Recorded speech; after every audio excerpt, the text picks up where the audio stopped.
Calaroga Shark Media.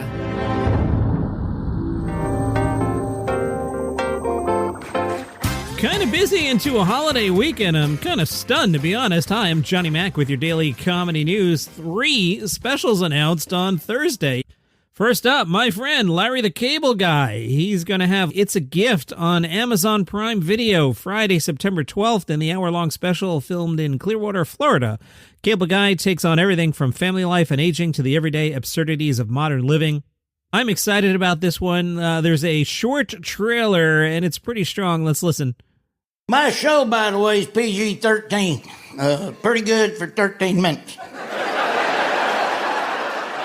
But if you're offended at something, the good news is I got a money-back guarantee. So I guarantee you ain't going to get your money back. All right, that's how it's going to be. Larry's a good dude. I know some people just like to hate on him. It's an act. He's just having fun with the character. Please, can we just laugh at stuff?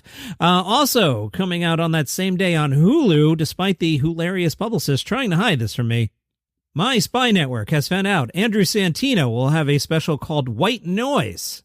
They did share a trailer. I went to pull the audio, and I'm not going to play it for 2 reasons. 1, the punchline for the first joke is dirty.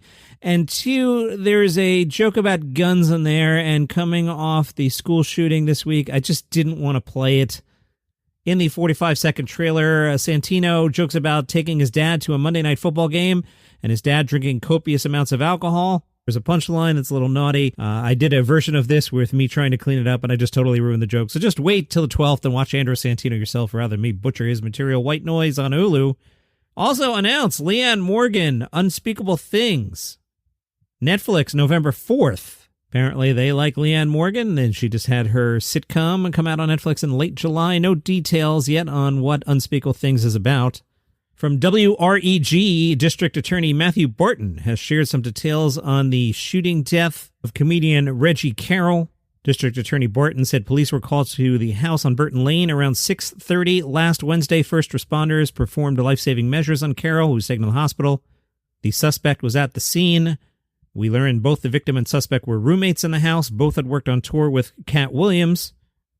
The DA said Cat Williams did not own the house. It is owned by a rental company. The DA said this was an incident between 2 roommates that knew each other. One of them is from California, one of them is from Maryland. This is not an indication that there's a problem in the community. This is not indicative of a violent crime issue in our city. And he made clear there was no indication Cat Williams was there or had any knowledge or involvement. This next story just caught me. Seriously, I had finished recording the episode, and the term in the industry is you bounce the files, so that you take the raw recording and then you bounce it to edit it. I was at the bounce stage, and I checked my email, and this just in, as I speak to you, Michael Longfellow is leaving Saturday Night Live, so I guess he's not taking over the news desk. Entertainment Weekly has learned Longfellow, who's been with SNL for 3 years, will not be back. That's fascinating, because he was rumored to be getting the desk. Who even knows what's happening? But I'm glad I caught that before the holiday, because I already have Saturday and Sunday recorded. I haven't done Monday yet, so I would have gotten this in on Monday. Anyway, if you work at latenighter.com and you thought you were taking this week off, how did that go for you? I teased this yesterday. Jo Koy went to see Ozzy Osbourne's last show. He said, "We were backstage, bro. It was incredible." Turns out a lot of people in the Osbourne camp are huge fans of Jo Koy. Koy, his son, his manager, and Mrs. Koy were given 3 rooms backstage to just chill out in. Koy said it was rock and roll heaven with members of Metallica, Guns N' Roses, Alice in Chains, and others just hanging out. Jo Koy stayed for the entire event. He showed up at 11 a.m. and stayed until the early hours of the morning. Joe said, "I know what it's like about selling out arenas. I've been there before, but this was a different night. These musicians all have their own egos, but that night they were all there to see their God. For them, it was like, this is the reason we do this. This is the reason why we're here." That was the attitude backstage. Nobody was blasé. Nobody was being cool. I looked to my right, and there's Metallica right there watching. I saw Kelly Osbourne being proposed to, which was so crazy. It was an amazing moment, and that's what my son took home from it. You couldn't have scripted it better. You couldn't have scripted this better. That's the way I think any artist or anyone in entertainment would love to go out. But I've said it before, when someone asks, I'm not going to retire. I love to die on stage, man. I love it so much. I don't see myself ever going. If I can get up, I want to be on stage. MrBeast catching grief from fans of comedian Caleb Hearon. You see, Rolling Stone put out a list of the 25 most influential creators of 2025. MrBeast finished 7th. Caleb Hearon ranked 6th. MrBeast tweeted, According to this list, a guy with 1 million followers is more influential than me. What did I do to tick off the Rolling Stones? Well, that didn't go over well on the social medias. One Twitter user, @DiabolicalSpuds, posted to his 30,000 followers, MrBeast, I cannot respond directly because you blocked me, but I wanted you to know that Caleb is a comedian who makes many laugh, and you are some sort of Willy Wonka marionette being puppeted by the algorithm. MrBeast has now backpedaled. He tweeted, not gonna lie, after this, I watched some of Heron's stuff and it's actually good. I deleted the tweet. I don't want the smoke from the shooters. Spare me, please. Pauly Shore posted on Instagram and revealed he had a tumor removed from his pancreas. Pauly explained about 3 months ago, I went in for a preventative scan in Los Angeles where they scan your body from head to toe. They check for tumors, cancer, aneurysms, Parkinson's, Alzheimer's, you name it. Being in my 50s, I thought it was the right thing to do. A week later, they called me with the results. They noticed something in my abdominal area. It was a tumor inside my pancreas.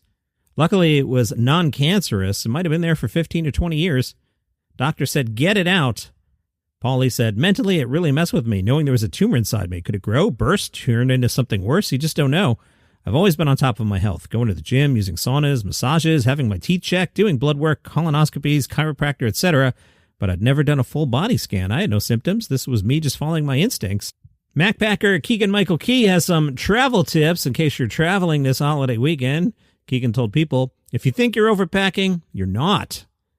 You're going to feel so good when you're in the hotel and go, oh, I forgot wait a minute. No, I didn't. It's in the second bag. Everybody says you only need one bag, but the second bag full of miscellaneous stuff, you always end up needing something from it. He has one simple rule, always bring extra socks and extra underwear. There's going to be a day where you're like, oh, I didn't know we were going on that hike. Then you come to the hotel all sweaty and think, I'm so glad I packed that extra underwear. I totally disagree with this. I went to Australia with a carry-on. Pack light. If you know what you're doing, you stuff your underwear and your socks in your shoes. You roll your t-shirts. And you know what? If you're cold, you buy a sweatshirt when you're there. That's all. You're not going to go through all your socks. You'll be okay. Keegan says, pack the night before. Yeah, no kidding. This is something I've changed about myself. I used to try to get more sleep and pack in the morning, but now we do everything at night. Literally, the last thing we do is take out the garbage and zip up the bags. Variety caught up with Oscar Nunez. You know him as Oscar Martinez from The Office and now from the spin-off The Paper, which is out in less than a week.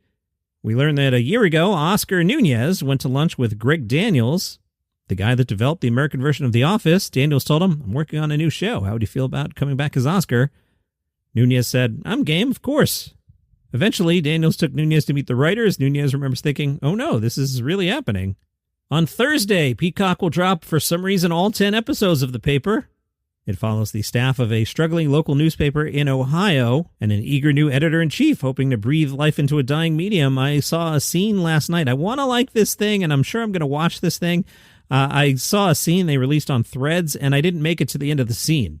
I don't know if I'm just a cranky pants or whatever. Spoilers for the first episode. Oscar, the character, is dismayed to find the same documentary crew that stalked him in Scranton prowling around his new workplace. In the first episode, he tells the cameraman, you can't use my voice, my likeness, my face, nothing. A title card says, yes, we can. There's no end date on the release. Oscar signed in 2005. That's funny.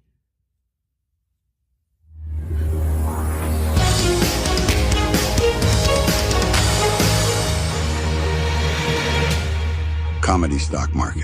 All right, originally I was going to suggest that we short sell our stock in The Paper, but I've changed my mind because as I'm thinking about it, you know what's going to happen? They're going to drop 10 episodes all at once, which means it's going to do better in the way they compute streaming metrics because it'll run up a lot of minutes. But I think this thing is going to flame out. So let's buy The Paper, but plan on selling it pretty quickly. I have no confidence in this show, but let's make a quick buck on The Paper.